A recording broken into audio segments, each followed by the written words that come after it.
Hey guys, tonight we drop you a US straight into a world where nothing makes sense. You're standing on a cobblestone street. The sun is just rising. Birds are chirping in a language that somehow sounds more understandable than the humans around you. You blink at the faded shop signs, the soft rattle of bicycles passing by, and the cheery voices of locals greeting one another in what might as well be alien syllables. You're not dreaming, you've just arrived in a small town where everyone speaks fluent English, a broken bar and you don't. Your phone's dead, your map is upside down, and no one's slowing down their speech for you. You've trained for this momentous sort of. But as a man with a bowler hat greets you with a chipper "How do you do?" you realize you don't. So, before you get comfortable, take a moment to like the video and subscribe, but only if you genuinely enjoy what I do here. And hey, I'd love to know where you're listening from and what time it is. Drop your city and local time in the comments below. Now, dim the lights, maybe turn on a fan for that soft background hum, and let's ease into tonight's journey together. You trudge past a bakery. A sourdough is apparently a word here. Smells like home. But the signs don't. A woman waves you over and offers you something that sounds like bap or maybe bap. You nod, because nodding is international. She smiles and hands you something bread adjacent. Victory. But then she starts talking, quickly, cheerfully, a waterfall of English. You catch the word cheddar somewhere in there, and freezer, and possibly toast. You smile again. But it's no use. She's asking you something. Probably. Her eyebrows raise. You panic. It's like being in a game you didn't read the rules for. Every word you do understand feels like a breadcrumb in the forest. And every word you don't, a reminder that you're nowhere near fluent yet. You turn away and start walking, your ears tuned to every voice around you. This is English immersion at its most brutal and most beautiful, because here's the kicker. Your brain is doing more than you think. It's filtering, guessing, pattern matching. It's learning. Let's rewind a bit. Historically, the idea of total language immersion goes back centuries. Ancient Roman children learned Latin by simply existing in Ida. There were no flashcards or online courses. You've got podcasts, subtitles, apps. But when you're here, standing in this imaginary village, it's just you and your ears. And let's not pretend you haven't fantasized about suddenly knowing English fluently, like waking up one morning, yawning, and you can watch any Netflix show with no subtitles and even argue with customer support. But here's your gentle reality check. Language doesn't download overnight. You probably won't survive this town unless you start listening actively. Your ears prick up as a kid runs past yelling, "Oi, you nicked my crisps." You recognize crisps, chips, in your English class. But nicked, stolen, British slang. Surprise, English isn't just one language. It's hundreds of accents, dialects, idioms, and deliciously weird expressions. You make your way to a bench in the town square. Elderly men are chatting nearby. You listen in. One says something about football on telly, another laughs about the missus. You understand 3 words out of 10, but your brain, your glorious brain is already filing it all away, like a squirrel with acorns of meaning. Here's a quirky bit. Did you know medieval monks used to teach Latin by chanting it in echoing stone halls? Learning was sonic, not written. You, right now, are doing the Samia, training your ears first, your mouth second. A tourist couple walks by, arguing. You recognize the tone. They're lost. You hear the woman say, "I told you we should have taken the left at the roundabout." Roundabout, one of those words that makes English both fun and unnecessarily dramatic. Historians still argue whether immersion is the fastest way to learn a language. Some say yes, sink or swim. Others point out that anxiety can freeze your learning. But tonight, there's no panic, just the soft unfolding of language in real time, word by word, phrase by phrase, like rain soaking into dry soil. You close your eyes on that bench. Around you, the world murmurs in English. Dogs bark. Someone says, "You alright, love?" Another says, "Cheers, mate." And somewhere in the background, you hear music, a slow guitar, maybe, and the whisper of lyrics you almost understand. And just like that, the town stops feeling so foreign. It's not that the language has slowed down, it's that you've started tuning in. You catch rhythm, intonation, melody. You open your eyes. The world is still the same, but you're different now. You're listening with intention. You've started the journey, and not just to learn English, but to live inside it. You follow the scent of something warm and toasty to a small coffee shop nestled between a bookstore and a flower stall. The sign above the door says "Been there, brewed that." Clever. Inside, it's cozy wooden floors, the hiss of an espresso machine, and indie music playing just loud enough to make you question if the lyrics are in English or Martian. You step up to the counter. The barista greets you with a lightning-fast "Hey, what can I get started for you?" It hits your ears like a single vibrating syllable. You blink. He smiles. "Yuma broken bar coffee?" You say, tentatively. Your voice sounds unsure even to you. He leans forward. "Coughing?"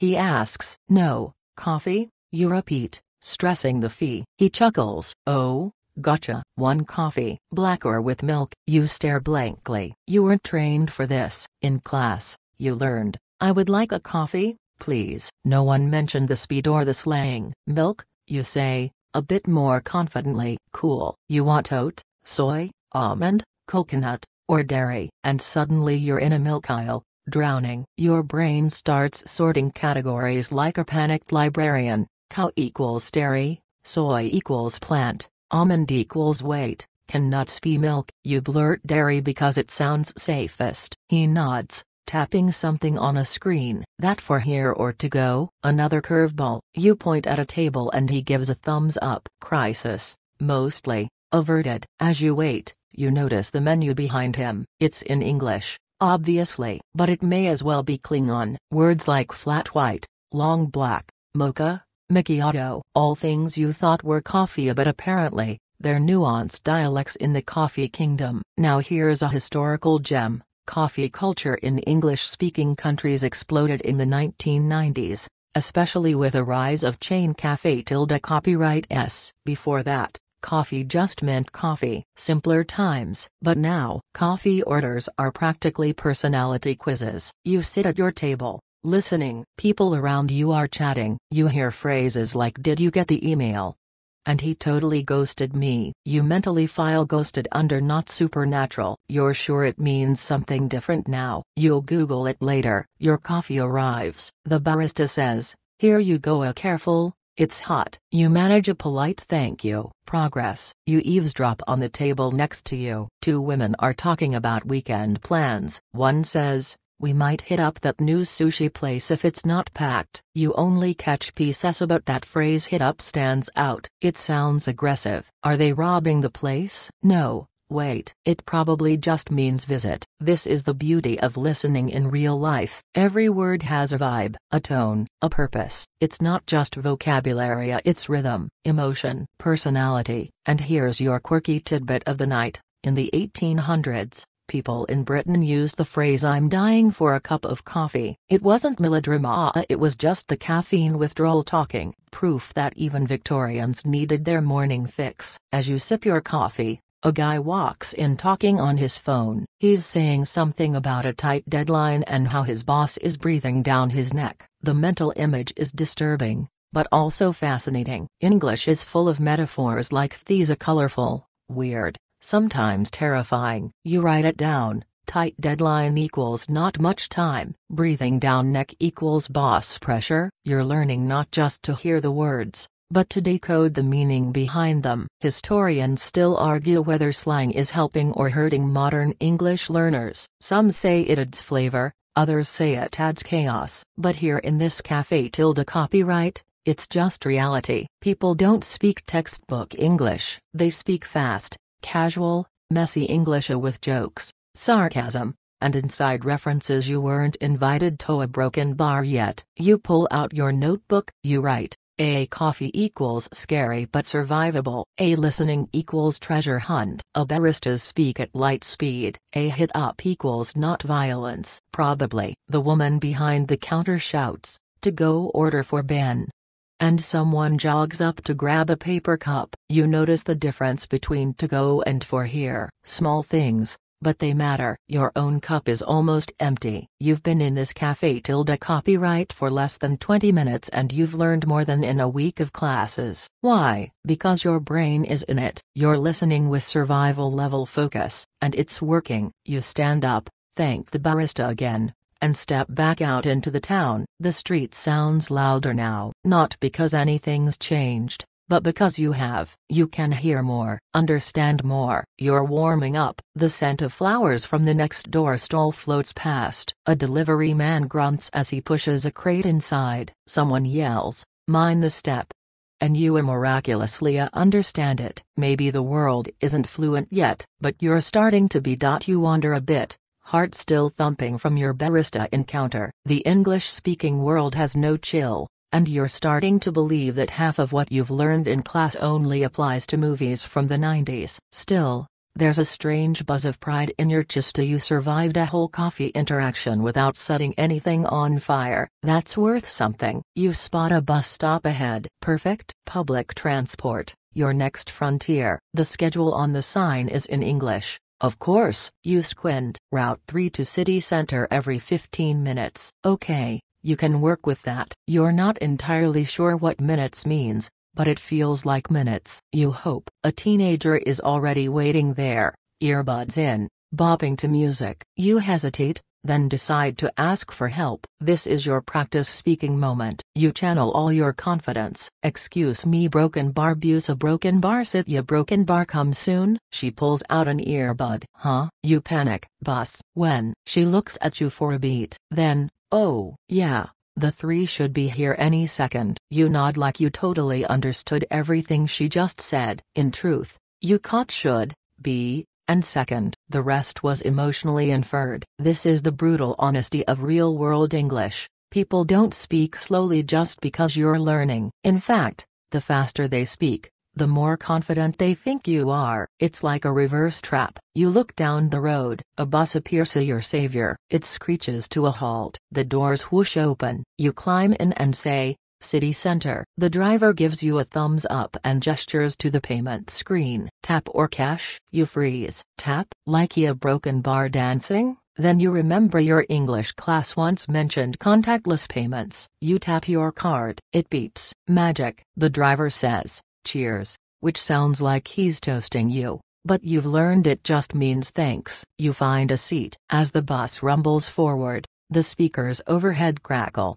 Next stop, Ashford Lane. It's automated, robotic, and oddly clear. You hear every word. You lean back and smile. This, oddly, feels like progress. A historical fun fact you didn't ask for: the British started using motor buses in the early 1900s. Before that, it was all horse-drawn carriages and yelling "make way" in the street. Now, English-speaking countries rely on systems that sound easy until you hear 5 different regional accents asking for a day pass. The woman beside you is chatting on her phone. "Yeah, he ghosted me after the second date." Total nightmare. There's that word again, ghosted. You really have to look that up. You're guessing it doesn't involve literal ghosts unless Tinder is haunted. You glance out the window. A roundabout looms ahead. Cars swirl like synchronized swimmers. A British invention, by the way. Americans hate them, Canadians are confused by them, and Australians treat them like racetracks. But one thing unites them: English speakers will argue about how to use them. The bus hits a bump and your thoughts bounce. You remember the girl at the stop said "any second." That phrase is everywhere. Any minute now, any time soon. Just a seconds. English has 1,000 ways to say soon, and none of them mean the same thing. Your eyes close briefly. The engine hums like a lullaby. You overhear 2 teens behind you joking about a teacher losing the plot. You jot it down. Losing the plot equals confused, angry, both. Either way, it's another brick in your slowly forming English brain palace. Here's a quirky tidbit. In the 1800s, British bus conductors used coded bell rings to communicate with drivers. 1 ding. Stop. 2 dings. Go. 3 dings. Probably panic. Communication was always a priority, even before Wi-Fi and Google Translate. The bus jolts. A woman steps aboard with a stroller and says, "Sorry, mate, as she bumps someone's foot. Mate again. That word is everywhere. In textbooks, it means friend. In real life, it means you, stranger. I'm mildly apologizing to. Historians still debate whether accents or slang are the bigger hurdle for new learners. Some argue that understanding an Irish accent is harder than decoding Cockney rhyming slang. Others say it's the idioms that trip people up, phrases like spill the tea or barking up the wrong tree. But in truth, it's the combo that fries your brain. Accent plus idiom plus speed equals existential crisis. The bus slows. The robotic voice says, "Next stop, city center." You made it. As you step off, the driver says, "Have a good one." You assume he means day, but part of you wonders, have a good what? You grin. You don't know all the words yet, but you're catching the rhythm, the vibe, the melody of English. You're in the flow. And the journey's just getting started. You hop off the bus into the city center, your ears still echoing with phrases like tap or cash and have a good one. You're in the heart of the town now, a buzzing sidewalks, chatter bouncing off glass storefronts, the low hum of a distant street performer. English is everywhere, not the calm, robotic English of your listening app, but the wild, unpredictable, free-range kind. You spot a bench in the sun and sit for a breather. That's when an elderly woman approaches, smiling sweetly. She points to the empty space beside you. "Mind if I sit?" You nod. "Sure." She lowers herself slowly, with the delicate coordination of someone who has lived through at least 4 decades of weather complaints and 4 different TV remote designs. You expect silence, but "Isn't it a lovely day?" she says brightly. You nod again, hoping the conversation ends there. But she continues. "Reminds me of when my Percy took me to Brighton for a weekend. We had fish and chips, and he spilled mushy peas all over his trousers." You blink. A lot to unpack there. You catch fish and chips, a safe ground, but mushy peas? You imagine a green puddle, and trousers. Ah yes, you remember your teacher saying that in British English, pants are underwear. You nearly called someone's jeans nice pants once and were met with scandalized laughter. You smile politely. "Sounds a broken bar fun?" She beams. "It was, dear, until his cat got sick, poor thing. We had to leave early." Still, Percy never blamed the peas. You're not sure what to say. Do you nod again, laugh, offer emotional support for the cat? But she doesn't seem to mind your hesitation. She's already moved on. "Do you like cats?" she asks suddenly. You open your mouth. "A broken bar." You "A broken bar, yes." "Wonderful." Percy's cat, Muffin, was a tabby. Spoiled. That one wouldn't eat anything but poached salmon. Imagine that. You do. It's ridiculous. You also have no idea what poached means, other than illegal hunting, which surely doesn't apply to salmon. And then it happens. She says, "But you know, I never liked that vet of hers. Told me Muffin had a attitude." Can you believe that? Cheek? You glance at her face, confused. Was Muffin making facial expressions? It dawns on you slowly. Cheeky. Your brain rummages through its messy word files. You remember hearing a kid called Cheeky Monkey in a YouTube video once. So broken bar cheek might mean rudeness? English is constantly surprising you. One word can mean a body part and a behavior, sometimes in the same sentence. This is why small talk is dangerous. A quick note from history. The English have been refining the art of small talk since the 17th century. In British culture especially, it's seen as a form of polite fencing, a harmless conversation about the weather, tea, or cats with strange names. The goal? Bonding without vulnerability. And you've stumbled right into the swordplay. As you listen to her go on about Muffin's hatred of the neighbor's parakeet, you realize something of this is listening practice gold. Her voice is slower, clearer. She uses vivid words. Your understanding may be 70%. That's a win. Suddenly, she says something strange. "Oh, but enough of my jabbering. I'm chewing your ear off." Chewing your ear off? Your eyes widen. Is this a threat? No. As she's smiling, you quickly deduce. It's another idiom. Probably means she's talking too much. You manage a smile and say, "No problem." She pats your knee. You're a lovely listener. Percy never listened, always reading his racing paper. Men. You nod sagely, as if you've known Percy your whole life. Then she adds, You've got a kind face. You remind me of my cousin's third husband. He was quiet too, until he joined that nudist choir. You nearly choke on your own breath. There's no way your English class prepared you for nudist choir. You make a mental note. English conversations can turn very weird, very fast. Here's your quirky tidbit for today. According to a 2019 survey, British people spend over 4 years of their life making small talk, mostly about weather,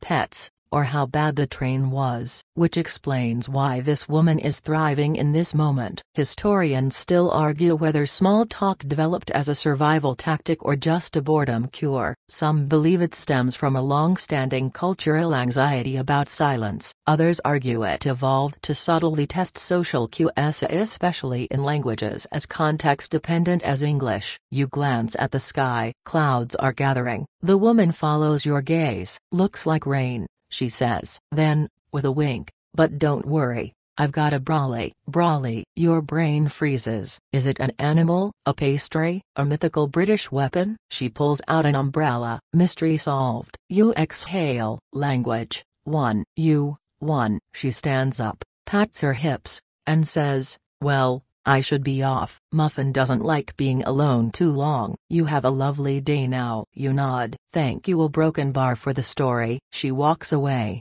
humming something that might be a Beatles song. You sit there, processing. Your ears are buzzing, and not from confusion, but from revelation. You understood a lot. You survived small talk with a native speaker. You even learned about a naked choir. If that's not progress, what is?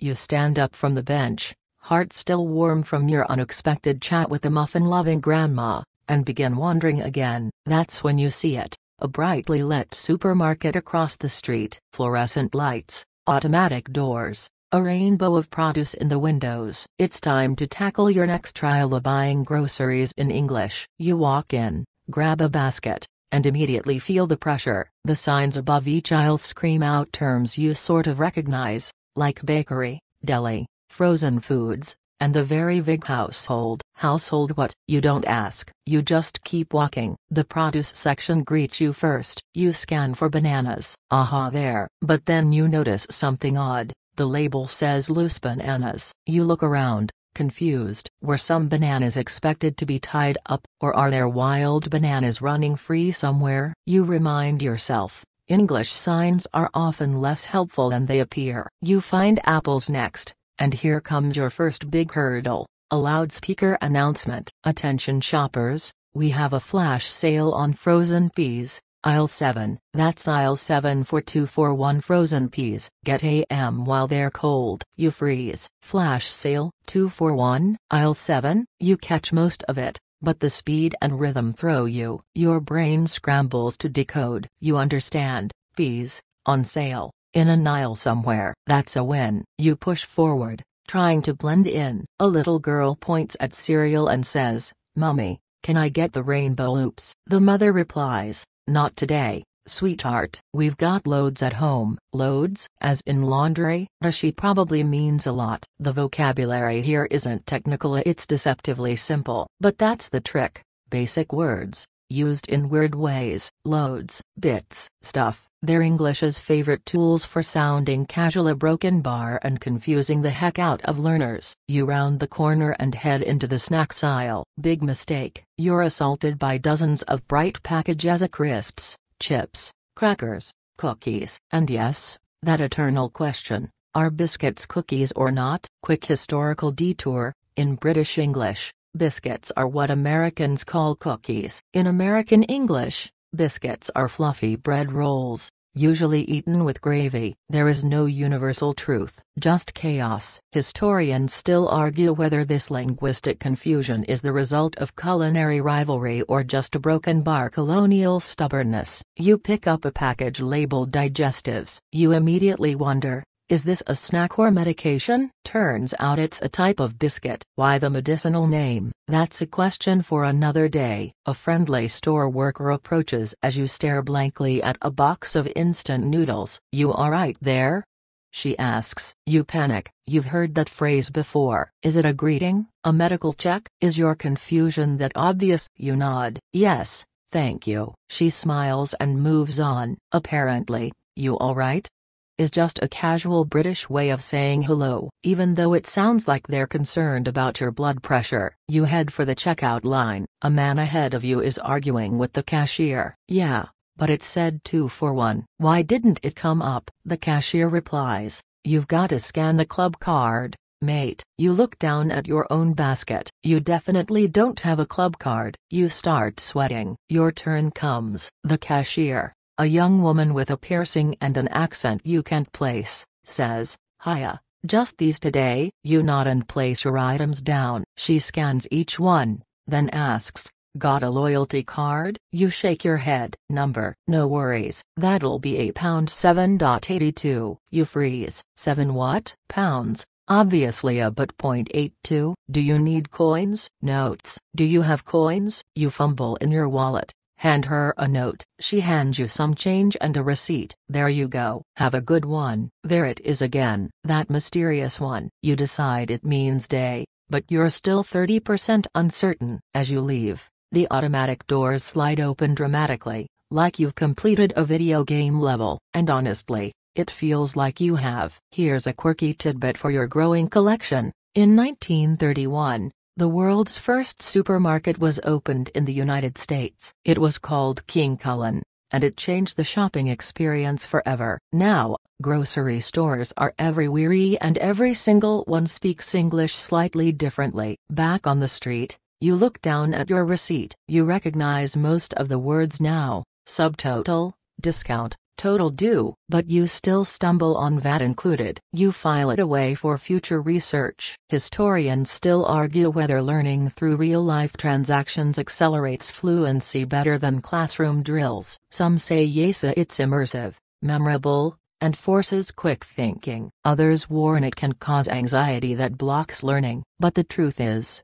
your brain thrives on stakes. When your snack depends on your vocabulary, you listen harder. You head toward a quiet plaza and plop down on a bench. You pull out your phone and jot down new words in your notes app. A digestives equals weird cookies. A club card equals store discount thing. You alright? Equals hello. A have a good one equals a broken bar. Mystery remains. You breathe in the city air. Today's English lesson came with snacks, stress, and supermarket drama. But you listened. You survived. You learned. The sky begins to shift to those cotton clouds from earlier, now turning a moody gray, like a British detective show about to get serious. You stand up from your bench, bag of groceries in hand, and stroll into a quiet park nearby. A light drizzle starts. Not quite rain, not quite mist. The perfect backdrop for another chapter of your listening adventure. Weather talk. Now, everyone knows English speakers are obsessed with the weather. It's small talk fuel, filler material, and the ultimate social lubricant. You pass a group of joggers, and one of them says, looks like it might bucket down later. You pause mid-step. Bucket down? What are we, in a cartoon? Then you remember back in class, someone mentioned that to bucket down is British slang for heavy rain. You imagine a sky full of invisible hands emptying buckets. Not helpful, but oddly vivid. You make your way under a tree just as 2 elderly men shuffle by on the path. One gestures to the sky. Typical. Sunshine 1 minute, soggy socks the next. His friend nods. Should have brought me brolly. Now I'm stuck like a drowned rat. You can't help but grin. Soggy socks, drowned rat, brolly. You're learning a whole new English, a one soaked in metaphor and lightly annoyed by humidity. Here's a historical nugget for you. The British have been obsessed with talking about the weather since at least the 1700s. When newspapers started including daily reports to appeal to farmers and gossipy readers alike. Now it's practically a national sport. As the men disappear around the corner, you see a couple approaching with their dog. The woman says, I heard it's meant to clear up by tea time. You file that away. Clear up equals stop raining. Also, tea time probably doesn't mean 5 p.m. sharp anymore. It's more of a flexible feeling, like when your stomach politely suggests, maybe a biscuit? You keep walking. A mom passes by with a toddler in a stroller. She points up and says, look at those clouds, is so fluffy, like marshmallows, right? The child giggles. You do too, because despite all the odd idioms, Sometimes English is simple and charming. Fluffy clouds like marshmallows. You could write a poem about that. You find shelter under a cafe awning as the drizzle picks up speed. From this angle, you can overhear the couple sitting near the window. I brought my Mac, thank goodness. The man says. You blink. Mac? Is that short for Macintosh? Is he flexing his Apple laptop in a storm? Then he lifts a plastic raincoat from his chair and drapes it over his knees. Oh, Mac equals raincoat. Got it. You remind yourself that English loves abbreviations. Tally for television, loo for bathroom, brekkie for breakfast. If you're in Australia, you'll either love it or lose your mind trying to keep up. A teenage boy walks by muttering into his phone. It's proper muggy out. Like, sticky arm hair level. You don't catch the full sentence,